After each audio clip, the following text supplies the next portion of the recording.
I'm Felicia Shakiba, and this is CPO Playbook, where we solve a business challenge in every episode. In order to effectively contribute at the strategy table, Chief People Officers must present a highly impactful HR agenda to the management team. To achieve this, Chief People Officers must leverage data and analytics to impartially present the people agenda, advocating for initiatives in a business-oriented manner. They can strategically collaborate with business leaders from early stages to establish themselves as reliable advisors committed to driving business outcomes. Additionally, clear communication is essential in demonstrating HR's contribution to the bottom line by facilitating revenue generation, cost reduction through efficiency enhancements, and alignment with overarching business strategy. To share her story on how she has accomplished all of this, today I have the pleasure of speaking with Syreeta Brown, Group Chief People Officer and Communications at Virgin Money, based in London. Syreeta, welcome to the show. Thank you, Felicia. Nice to be here. It's great to have you. Syreeta, can you begin by telling us about Virgin Money, the headcount, where are employees based? Virgin Money is one of the top UK banks. We're the sixth largest bank in the UK. And we are based in and around the UK with headquarters in Glasgow in Scotland, key hubs in Newcastle and Manchester, as well as in central London. We are 8,000 people and we service in the retail UK market. So mortgages, current accounts, and we also have a business banking proposition. Awesome. And from a CPO's perspective, how do you establish yourself as a strategic partner to the business early in your career? It's a case of making sure that, one, you understand the business that you're a CPO of, or a HR business partner of, and getting to know the leaders that you are working with. I always believe that the first step is in the contracting and the engaging. So understanding not just the individuals that you're working with, but the businesses that they are responsible for, their agendas, their challenges, and making sure that you can then appreciate what the HR contribution and support can be to helping them achieve what they need to achieve. So it's a lot of due diligence in the first stage. And I can imagine that not all leaders are open to that support. I've definitely had and seen resistance from leaders to meet or spend time with their HR strategic partner. So how do you do that part? Like, how do you meet people with resistance or leaders that might be resistant to this type of support? Yeah, I've had some examples of that in my career, and sometimes it's easier to go left than right. One of the things that I think's really helped me when I see a leader who is resistant to working in that strategic way with HR is to go find the thing that they need help with. Sometimes that means establishing a relationship and dialogue with their team and really getting in to understand the managers in their business and finding out what's the sticking point, what's the problem that they're trying to solve or the issue that they've not been able to manage, and going that way and then working your way back up to the leader. Sometimes people need to see the strategic HR in action before they want to engage with you at a strategic level. So you have to decide where you're going to play with a leader when you want to start to engage with them and meet them where they are. We're always talking about readiness and whether leaders or a business unit is ready for the type of support that we want to give. What strategies have you used to communicate HR's impact on the bottom line and the business outcomes? I always tend to start from the outside in. Typically, a lot of HR agendas get drafted from a subject matter expertise perspective.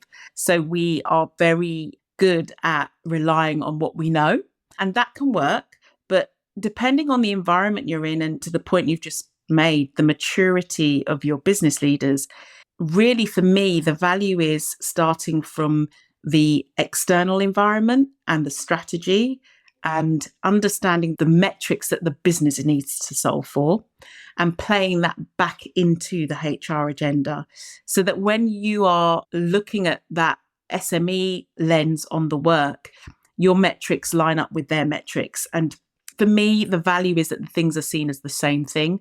Sometimes the HR agenda can be pigeonholed as people, only. And I tend to think of it as people delivering business outcomes. And there's a lot of value tying the people metrics with the business metrics. Sometimes they're the same thing. Sometimes they're a bit far apart, but you can still draw a link. I like to think of it as direct and indirect metrics on business strategy. That's how I frame it. But it's grounded. I think the value and the credibility is when you can ground the HR agenda into the business agenda in a way that business leaders get.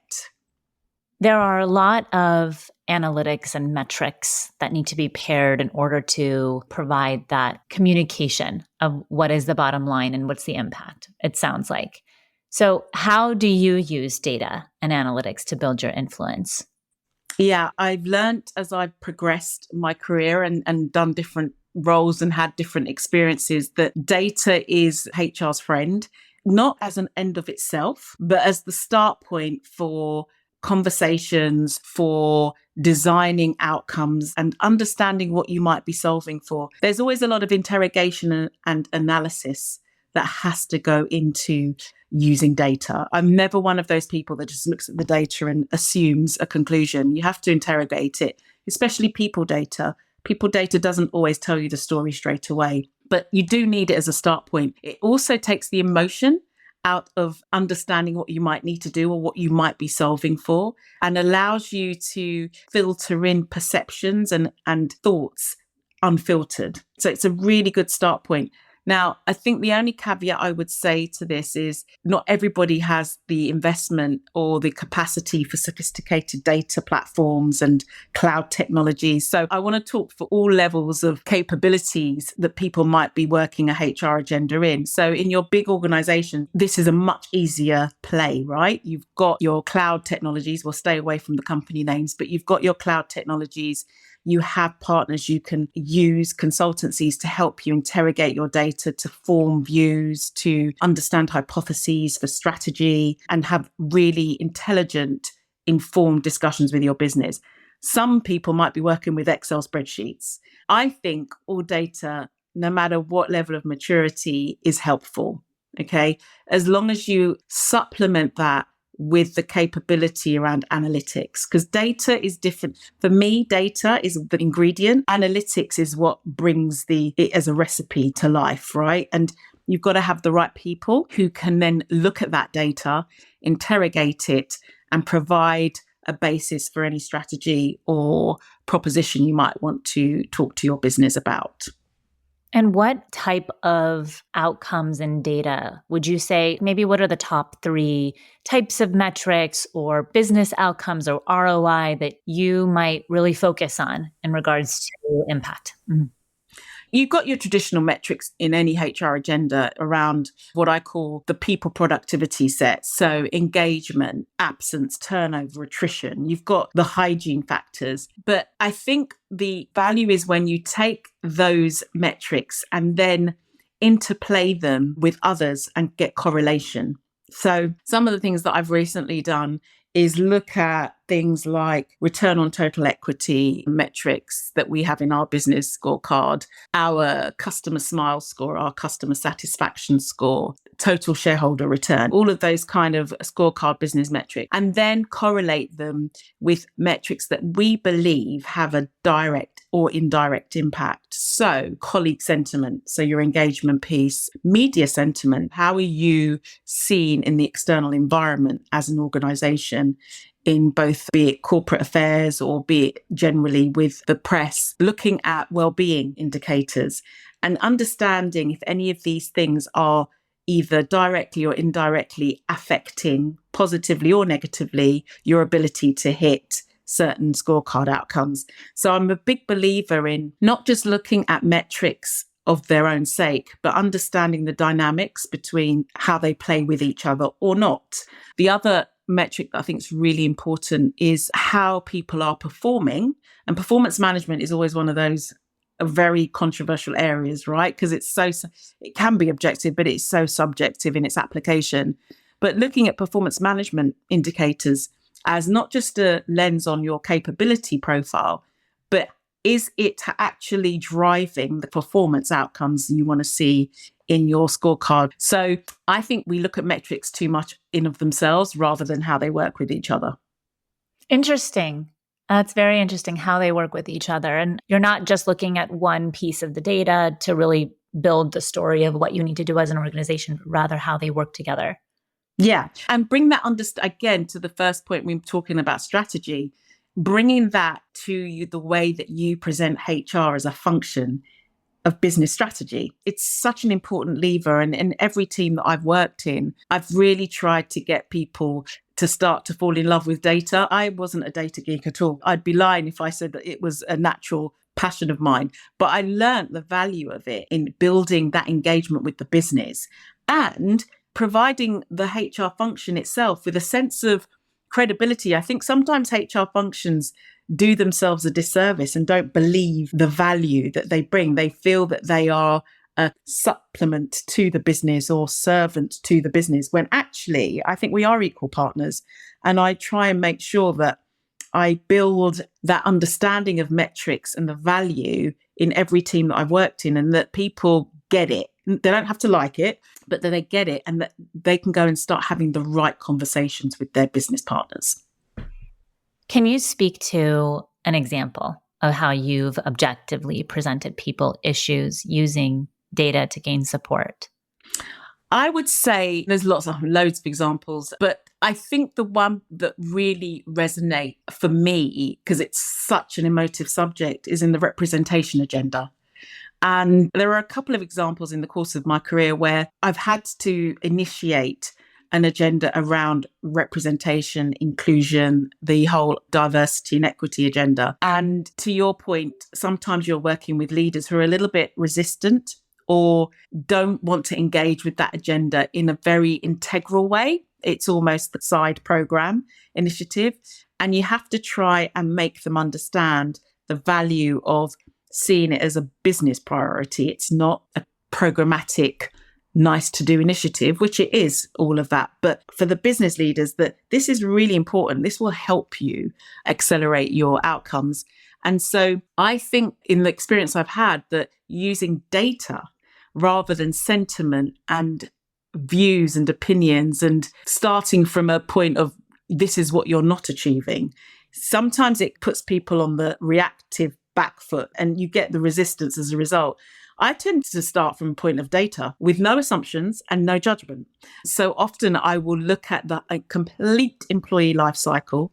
For some roles that I've had in the past, I've had to focus on an aspect of it. But in the generalist work, the complete life cycle, to say, here's how the people data looks in each of the life cycles. This is what it looks like. No judgment. Let's have a conversation. Let's talk about it. What are we seeing? And if you approach it from that intellectual perspective, a good business leader, regardless of their views on some of these topics, gets curious, right? That's the first point. Even better is when you present it in a league table, right? So you go to a collective team meeting and say, here's how you're all doing. And people start to do the compare and the contrast. Again, you get curiosity. And you maybe pose some questions with the data. Do we think that this profile in our exit movement is right if we look at our hiring profile? And when you start to tackle it with questions and data and no answers, it makes people feel, I think, more comfortable to start interrogating it for themselves.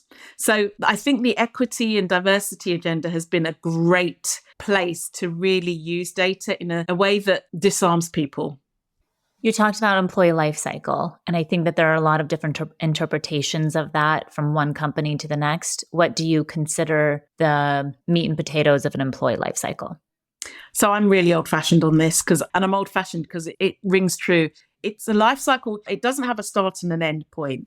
But if you were looking at it, typically it's everything you do with the people that engage with your business. And they may not join, by the way. So it could have a point of start at attraction, how you are perceived in the market externally, to when you actually bring people in, you hire, onboarding, induction, learning and development, reward and remuneration, to the other aspects of the cycle that people don't always focus on until they need to. But I think sometimes that's short-sighted. So things like grievances, absence management, things that can really affect productivity of a business, well-being, how people feel engaged with the organization's CSR or ERG agenda, all the way through to exit management, which could be voluntary or involuntary. So, and then how people leave the organization and stay engaged. So alumni network mechanisms and referral pieces. So it's not that they're always your employees. I don't see the life cycle as in life management. Sometimes I think it's when people have left or they have an interaction with your organization, but they don't join. So I think you have to consider everything in that life cycle. We've talked a lot about metrics, and I want to just dig one level deeper. How do you determine which business metrics and key performance indicators to track to demonstrate HR's value? I think this depends on the context. One of the things I always do before determining any strategy, at any level I've worked actually, is to do an external market map and an internal one and understand what's going on in the environment that we are operating in, either the industry or it could be the team environment, depending on the level of operation. But if we take it as a CPO, what's happening in the external environment, the macroeconomic, political landscape, demographics that might be impacting, geopolitical uncertainties, all of that stuff is really important. Fiscal, financial context and landscape, especially in banking. And really, and I've done this with my board, really elevate everybody to this is the world we're working in. And then look at the internal landscape and say, this is how we currently look.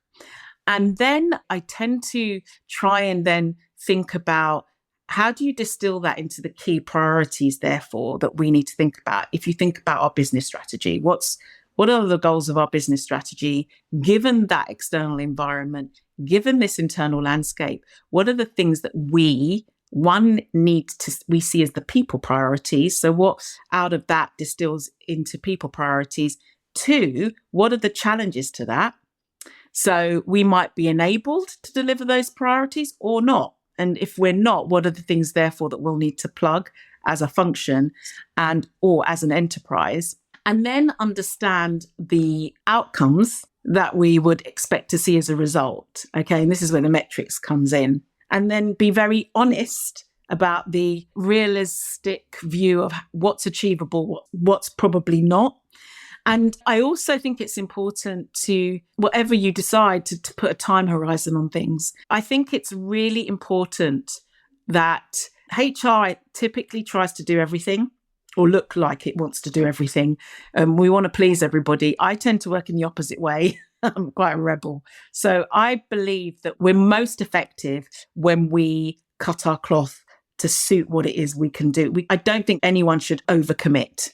I'm not into overcommitting. I am into overachieving, but I'm not into overcommitting because I think you should be honest about what's possible and then be really clear about what could happen if you had what you needed. Because sometimes people want to catch everything in the one strategy. And I just don't think that's right and effective. And I think the high performance that I've seen over my career with the teams that I've worked with and led are teams that really stay focused, laser focused on critical priorities. And then as things get achieved and capacity becomes built, you can add things in. And I believe that that's worked in my career. HR becomes a more respected function, and you also have an ability to add stuff in as you get things done, but you don't overcommit at the get-go. What you just said, I think, is so critical because I see so many HR leaders who are saying we need X, Y, and Z, we need it by this date. And those are all great things to want and to have.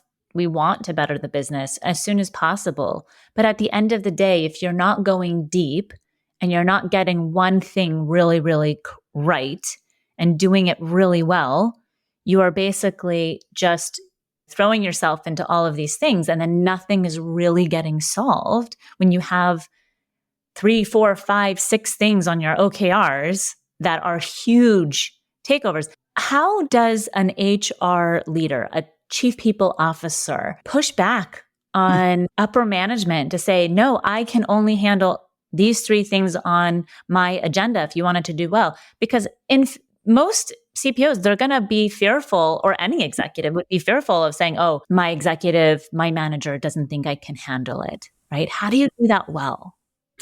Yeah, it's the holy grail of relationship management, right? And it goes back to where we started at the beginning of the conversation.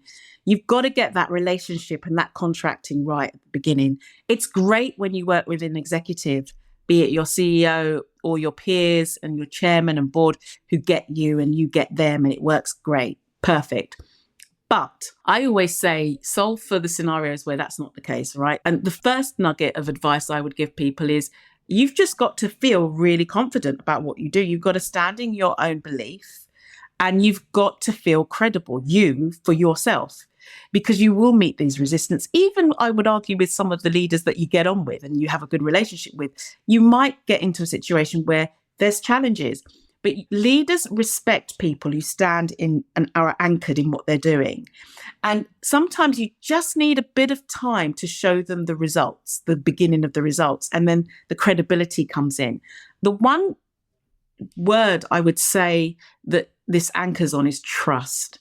A lot of the time when I've been in these situations, I always say to either my peer or the leader I'm working with, you have to trust me. If you don't trust me, this isn't going to work. And I don't think as HR leaders and CPOs, we rely enough on that type of language. But that type of language starts every relationship in the world, right? 100%.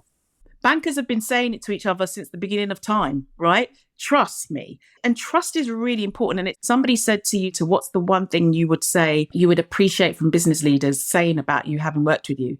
It's that they felt they could trust me. Because if they trust me, I'm not going to let them down. I'm going to do what I said I was going to do. And I always say to them, and you can trust me to tell you if I think things are going off course as well.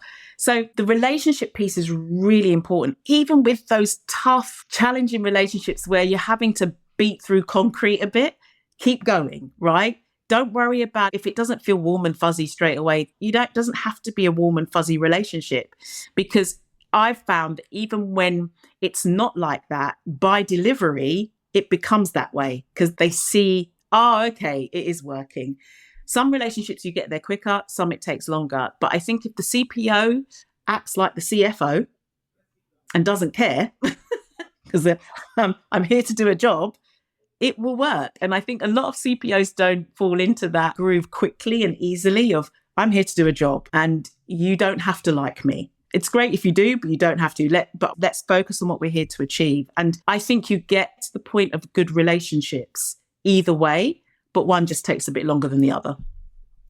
Syreeta, what advice do you have for navigating organizational politics to drive change? It's going to sound like a political manifesto, but first of all, have your mandate. Believe in your mandate and who you are. I can't stress this enough because not everyone's going to agree with you. Not everyone's going to like what you're doing, but you've got to be clear what you're bringing to the organization and the value you can deliver. Once you're clear on that, then my advice around politics is to go where the energy is. There are always going to be people that try and undermine or challenge or resist what you do, and that's fine. Go where the energy is and build up the momentum and the support. That's how campaigns are built, right? You go there first. And then as you start to have proof of concept, for want of a better term, other people will follow. But the key is not to let the politics become the job. The key is to navigate the politics. They're always going to be there. I've never fallen into that trap of worrying too much about all the spinning plates of an organization, because you're never going to reach all of them. But you've got to very quickly understand what's going to be the valuable areas that will help you, that will advocate, that will sponsor, and how then can you use that to build momentum to maybe tackle other issues or other areas that are slightly more challenging. So have your strategy for yourself. I think there's two angles to a CPO's role around politics. Is you have to build a strategy for the enterprise, but you also have to build a strategy for how you are going to manage that agenda and the politics that ensue. And I think you need to do the work on both those things. I think that is incredible advice. I know so many times we are in the business of people. And to say that we won't be dealing with any politics, I think is silly to say.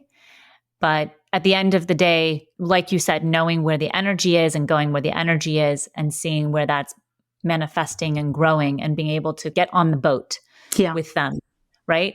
Seems like that is where we can maybe double down on what we need to do and how we need to support and build the business. Yeah. Awesome.